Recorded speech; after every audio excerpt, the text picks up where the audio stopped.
Chapter 34, the final chapter of Treasure Island. Treasure Island by Robert Louis Stevenson. Chapter 34, and last. The next morning we fell early to work, for the transportation of this great mass of gold near a mile by land to the beach, and thence 3 miles by boat to the Hispaniola, was a considerable task for so small a number of workmen. The 3 fellows still abroad upon the island did not greatly trouble us.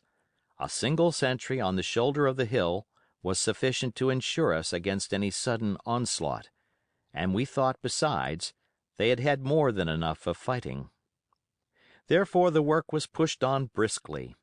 Gray and Ben Gunn came and went with the boat, while the rest during their absences piled treasure on the beach.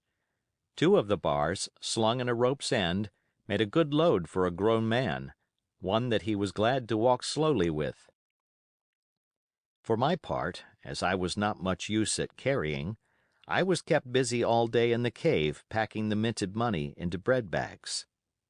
It was a strange collection, like Billy Bones's hoard for the diversity of coinage, but so much larger and so much more varied that I think I never had more pleasure than in sorting them. English, French, Spanish, Portuguese, Georges and Louises, doubloons and double guineas and moyadors and sequins, the pictures of all the kings of Europe for the last 100 years, strange oriental pieces stamped with what looked like wisps of string or bits of spider web, round pieces and square pieces, and pieces bored through the middle, as if to wear them round your neck. Nearly every variety of money in the world must, I think, have found a place in that collection, and for number, I am sure they were like autumn leaves, so that my back ached with stooping and my fingers with sorting them out. Day after day this work went on. By every evening a fortune had been stowed aboard, but there was another fortune waiting for the morrow, and all this time we heard nothing of the 3 surviving mutineers.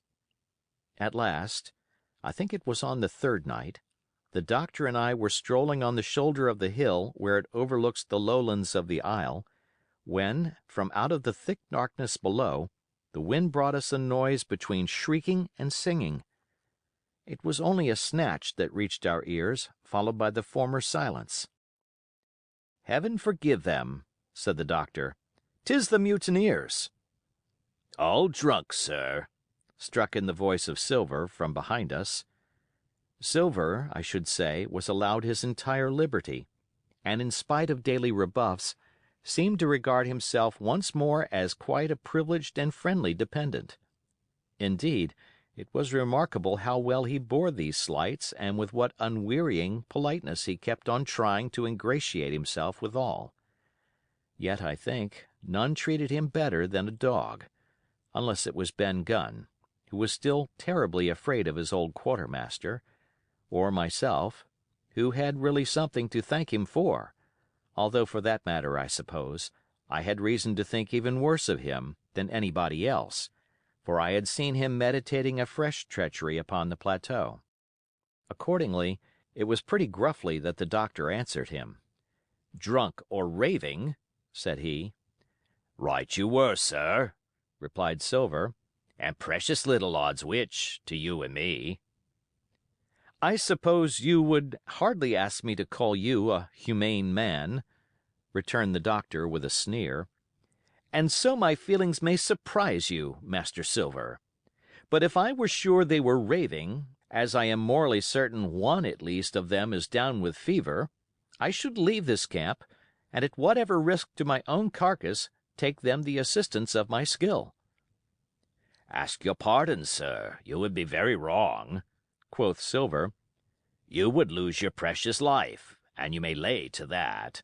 I'm on your side now, hand in glove, and I shouldn't wish for to see the party weakened, let alone yourself, seeing as I know what I owes you. But these men down there, they couldn't keep their word. No, not supposing they wished to, and what's more, they couldn't believe as you could." "No," said the doctor. "You're the man to keep your word. We know that." Well, that was about the last news we had of the three pirates. Only once we heard a gunshot a great way off, and supposed them to be hunting. A council was held, and it was decided that we must desert them on the island, to the huge glee, I must say, of Ben Gunn, and with the strong approval of Gray. We left a good stock of powder and shot, the bulk of the salt goat, a few medicines, and some other necessaries, tools, clothing, a spare sail, a fathom or two of rope, and by the particular desire of the doctor, a handsome present of tobacco. That was about our last doing on the island. Before that, we had got the treasure stowed and had shipped enough water and the remainder of the goat meat in case of any distress, and at last, one fine morning, we weighed anchor, which was about all that we could manage, and stood out of North Inlet, the same colors flying that the captain had flown and fought under at the Palisade. The three fellows must have been watching us closer than we thought for, as we soon had proved.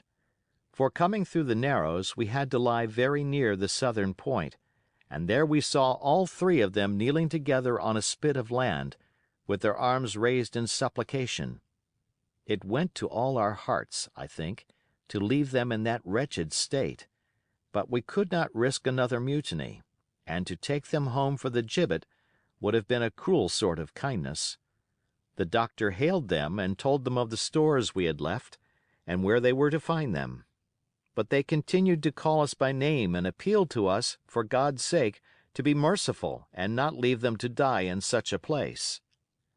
At last, seeing the ship still bore on her course and was now swiftly drawing out of earshot, one of them, I know not which it was, leaped to his feet with a hoarse cry, whipped his musket to his shoulder, and sent a shot whistling over Silver's head and through the mainsail.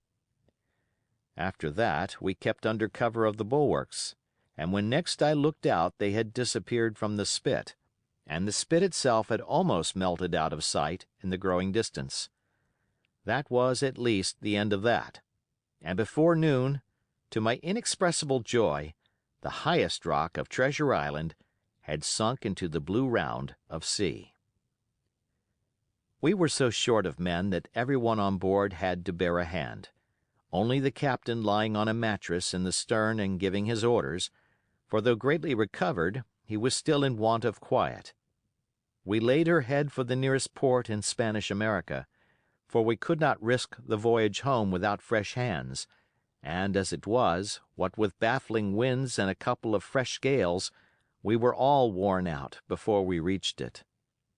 It was just at sundown when we cast anchor in a most beautiful landlocked gulf, and were immediately surrounded by shore boats full of negroes and Mexican Indians and half-bloods selling fruits and vegetables and offering to dive for bits of money. The sight of so many good-humored faces, especially the blacks, the taste of the tropical fruits, and above all the lights that began to shine in the town, made a most charming contrast to our dark and bloody sojourn on the island, and the doctor and the squire, taking me along with them, went ashore to pass the early part of the night. Here they met the captain of an English man of war, fell in talk with him, went on board his ship, and, in short, had so agreeable a time that day was breaking when we came alongside the Hispaniola. Ben Gunn was on deck alone, and as soon as we came on board he began, with wonderful contortions, to make us a confession. Silver was gone. The maroon had connived at his escape in a shore boat some hours ago, and he now assured us he had only done so to preserve our lives, which would certainly have been forfeit if "that man with the one leg had stayed aboard." And this was not all. The sea cook had not gone empty-handed. He had cut through a bulkhead unobserved, and had removed one of the sacks of coin, worth perhaps 300 or 400 guineas, to help him on his further wanderings. I think we were all pleased to be so cheaply quit of him. Well, to make a long story short, we got a few hands on board, made a good cruise home, and the Hispaniola reached Bristol just as Mr. Blandley was beginning to think of fitting out her consort. 5 men only of those who had sailed returned with her. Drink and the devil had done for the rest, with a vengeance, although, to be sure, we were not quite in so bad a case as that other ship they sang about.